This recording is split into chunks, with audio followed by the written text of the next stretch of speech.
Hi, I'm Peter Reinhardt in the demonstration kitchen of Johnson & Wales University in Charlotte, North Carolina. Today we're going to shape and make a stromboli, one of the most popular items in pizzerias throughout America. And it starts with the dough, and I have a piece of pizza dough here that can be used to make calzones, strombolis, pizzas, and we're going to just stretch it out a little bit. I like to make sure that there's enough flour underneath so that it'll spread and not stick to my counter. I could be rolling this out on a cutting board as well. A little flour on top and a rolling pin. Now I've got a big one here, but you can use pretty much any kind of rolling pin, and just hit it a few times. If it starts to stick, move it around. And what we want to do is create a rectangular piece of dough that has enough height so that we can get some good spirals in it. And if it kind of flips, you just move it around. Anytime you feel that it's sticking to the counter, you can use a bench blade or a plastic bowl scraper, and just, again, you can even flatten it with your hands if you want to, always making sure that you can move that dough. But we want to get it fairly thin because it's going to puff up in the oven.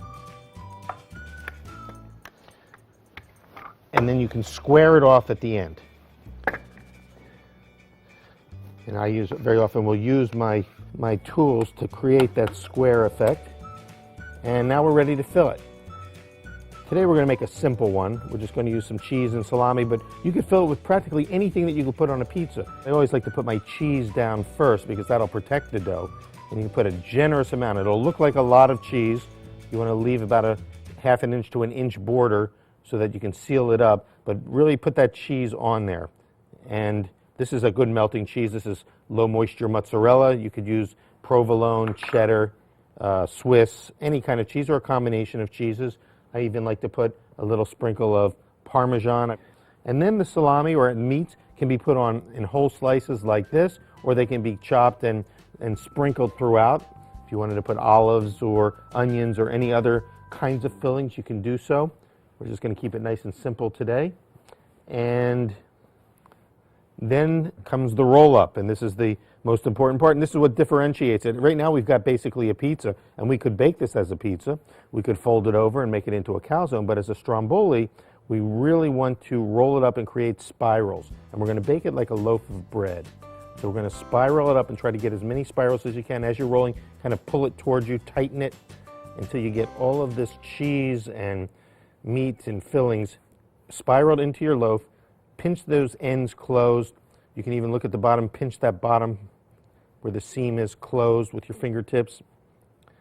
You can roll it towards yourself. You can even use the edge of your hand. So what it looks like is a large loaf of bread, almost like a big batard.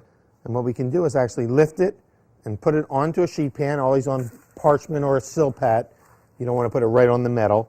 And we'll let it rise for a short amount of time just to kind of get that dough to puff up a little bit and to fill in.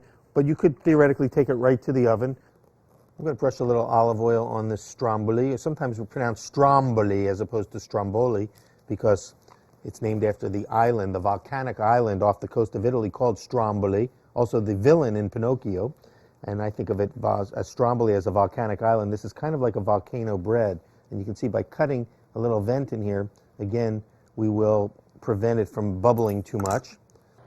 And we'll put it in the oven and bake it for about 20 to 25 minutes or until done. So the stromboli is about ready to come out of the oven. Let's check it. Oh yeah, see, golden brown. We've got a lot of caramelization on the cheese that came out, but we're looking for a golden color on the dough. We'll let it cool for about 4 or 5 minutes before we slice it, and when we do, all that cheese in there should gush out like lava from a volcano. After all, this is volcano bread. That's what the island of Stromboli is, a volcanic island.